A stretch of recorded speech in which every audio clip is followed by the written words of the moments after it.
자, 27번째 편지 이야기입니다. 이제 앞선 편지에서 그 사랑에 빠진 이 관계를 어떻게 이제 이 사람을 유혹을 할 것인가에 관한 조언을 이제 했었다면, 27번째는 이제 시작은 이제 사랑으로 시작을 합니다. 네.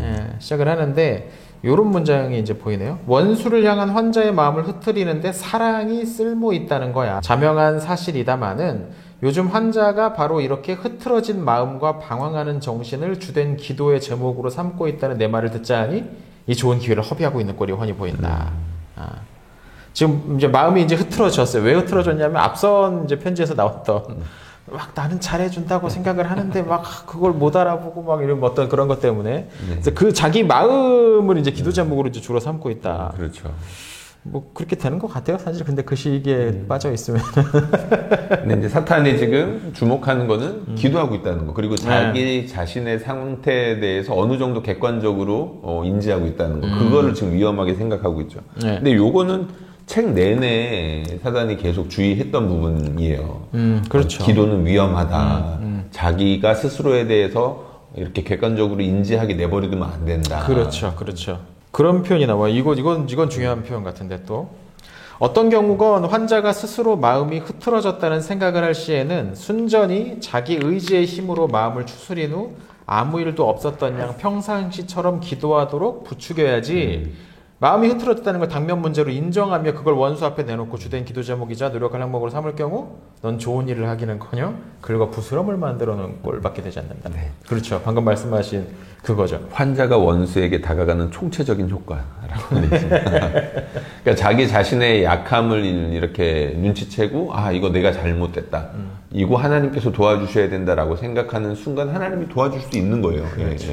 중요한 건 이제 자기 객관화인데 사실 그 포인트를 넘어가는 게 쉽진 않아요. 네. 그냥 푹 빠져가지고 그냥 이 감정을 위해서만 어떻게든 막 이건 기도를 하는 건지 내 감정을 묵상하고 있는 건지 모를 만한 그런 데 빠지기가 쉬운데 내가 지금 이상한 걸 하고 있구나를 인식하는 순간 그걸 가지고 하나님 옆에 나아갈 때 이제 뭔가 변화가 시작된다는 거죠.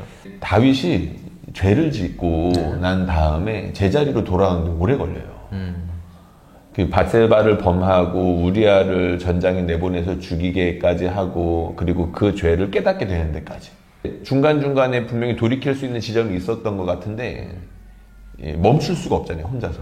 그렇죠. 다윗이 멈추지 않거든요. 몇 달은 걸렸죠. 누가 멈추냐면 나단이, 정확히 말하면 하나님이 멈춰주시죠. 근데 하나님이 나단을 통해서 이제 멈춰주시는데 말씀이 들어가면서 이제 다윗이 멈추거든요. 그건 우리가 좀 생각해 볼 중요한 포인트인 것 같아요. 그렇네요. 다윗이 돌아올 때까지, 적어도 밧세바가 거의 아이를 낳을 직전까지 그렇잖아요. 그리고 낳은 후에 비로소 이제 털어낼 수 있는 그런 과정에 이르렀으니까. 기도와 관련해서 악마가 어떻게 이제 저 사람에게, 우리의 유혹 대상에게 기도를 무용한 것으로 만들 수 있을지 이제 재밌는 표현이 나오는데, 기도란 부조리한 것으로서 객관적인 결실을 하나도 맺지 못할 수 있다는 의혹을 떨치지 못하고 염려하게 만들 수는 있다. 이게 무슨 말이냐면, 야, 네가 기도를 해서 어떤 일이 이루어졌어. 그게 기도해서 이루어진 거냐? 아니면 원래도 이렇게 이루어질 일이었냐? 또는 안 이루어졌어. 야, 그럼 넌 기도를 해봤자 소용없는 거 아니냐? 그러니까 기도 자체를 무용한 것으로 만들려는 유혹이죠, 이게. 이걸 뭐라고 표현하냐면, 동전 앞이 나오면 내가 이기고 뒤가 나오면 네가 진다라는 논리를 잊지 말도록 해라. 기도라는 자체가 굉장히 중요한 수단이거든요. 기도를 통해서 하나님께 나아간다는 자체가 굉장히 중요하고, 그 사실을 통해서 자기 객관화가 이루어지는 경우가 많아요. 제가 보기엔 그게 은혜인 것 같은데, 거기에 대해서 이제 의심하게끔 하면 중요한 순간을 날릴 수 있는 거죠. 근데 이런 질문 받아보신 적 있지 않으세요? 꽤 있죠. 그죠. 보통은 이제 목회 현장에서는 기도가 뭡니까라기보다는 기도해도 잘 안 돼요. 그러니까. 라든지 아니면 상황이 이런데 기도해도 뭐가 달라지겠어요. 라든지. 기도의 내용이 실제로 이루어지는, 응답되는, 뭐라고 표현하든 그런 일들이 일어납니까? 라고 물어볼 때 일어납니다 라고 대답을 하면 이런 건 안 일어났습니다 라고 이제 반론이 가능하잖아요.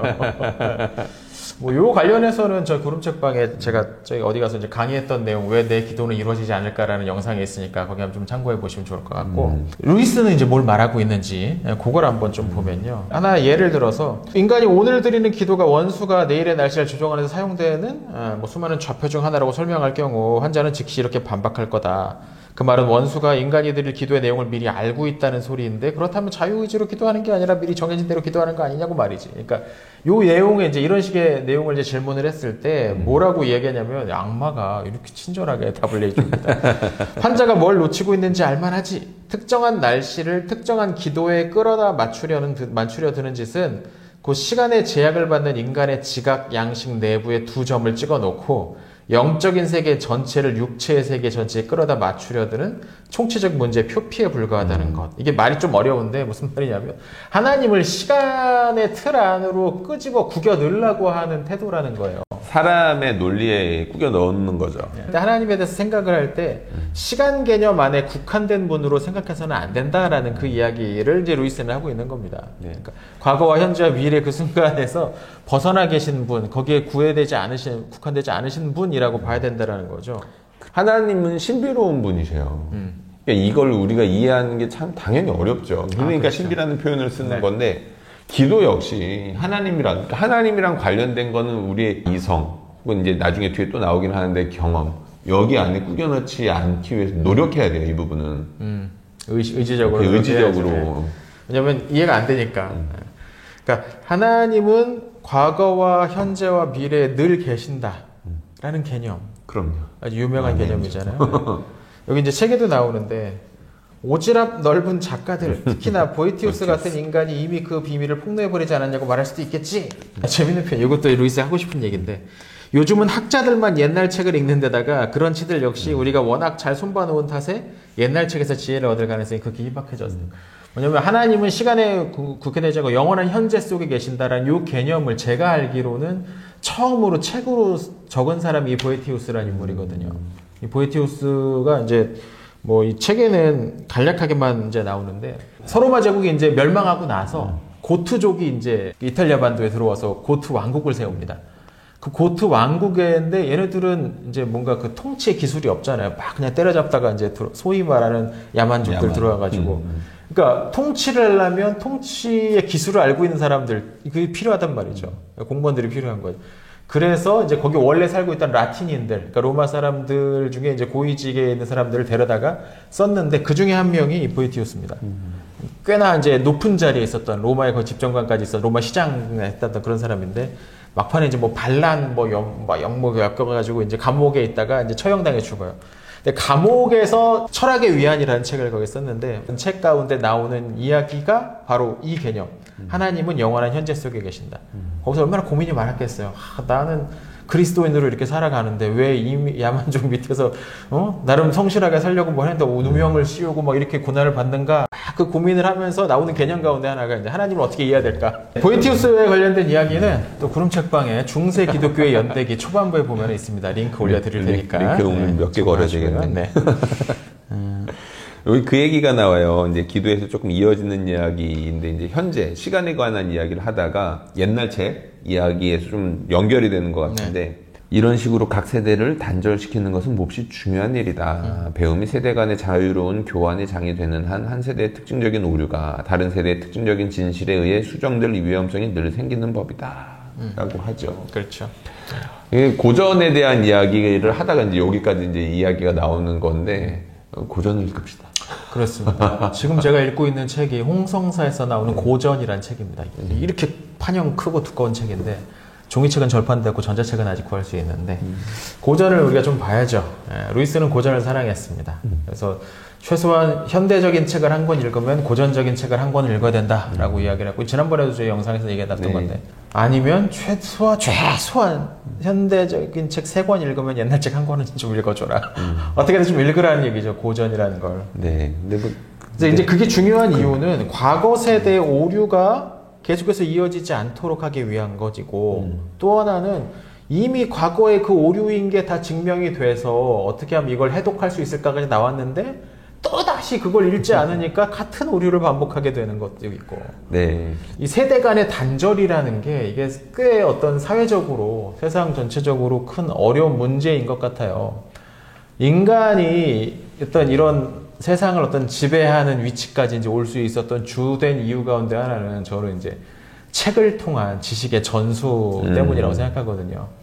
돌고래가 똑똑하고 침팬지가 똑똑하고 뭐 문어가 요새 뭐 똑똑하고 뭐 얘기 나오는데 이 친구들의 가장 어려운 부분은 앞선 세대의 지혜를 다음 세대에 전달해 줄 수단이 없어요. 그러니까 매번 똑같은 도전을 똑같은 방식으로 부딪혀야 된다는. 근데 걔네는 오래 아니 그렇게 오래 사람이 더 오래 살아요. 네. 그래서 그런 부분에서 과거 세대의 지혜를 우리가 읽어봐야 된다라는 거. 요새 뭐 그거 무용론 얘기하는 사람도 많이 있는데 그것도 있고 이제 뭐 공동체에 대한 점도 있는 것 같긴 해요. 네. 사실은 같이 여기 이제 세대 이야기가 나오는데 세대가 분절되어 있으면 배우기도 어렵고 서로 이제 더 알 수도 없고 자꾸 오류가 생기는 거죠 서로. 그러니까 그런 의미에서 자꾸 뭔가 갈라버리면서 뭐 얘네는 이제 젠지니 어쩌니 얘네는 무슨 세대니 하면서 그렇죠, 어떤 소통 맞아요. 자체를 막아버리는 것 같아요 이게. 네. 모든 문제를 세대 탓으로 돌리는 것도 문제이기는 한데 좀 이렇게 균형을 잡는 게 좀 필요하고요. 교회에서도 어려운 부분이잖아요. 예를 들자면 교육을 하는데 우리 아이들을 중등부로 나눠야 되는지 고등부로 나눠야 되는지 아니면 이걸 합쳐서 하는 게 좋은지. 어른들도 마찬가지거든요. 어른들을 이렇게 비슷한 또래로 묶어주는 게 좋은 건지 아니면은 이렇게 다양하게 해주는 이게 좋을 수도 있고 안 좋을 수도 있어요. 어떤 것으로 하더라도. 근데 그건 목양적인 상황에 따라서 얼마든지 달라질 수 있지만 중요한 거는 서로를 통해서 다른 세대를 통해서 배울 수 있고 내가 수정될 수 있다. 네. 그 부분 중요한 거고. 예. 그리고 이제 그렇게 배우려면 너무 이렇게 다른 세대를 통해서 배우려면 고집을 좀 일단 부리지 말아야 되는 부분도 확실히 있는 것 같고요. 네.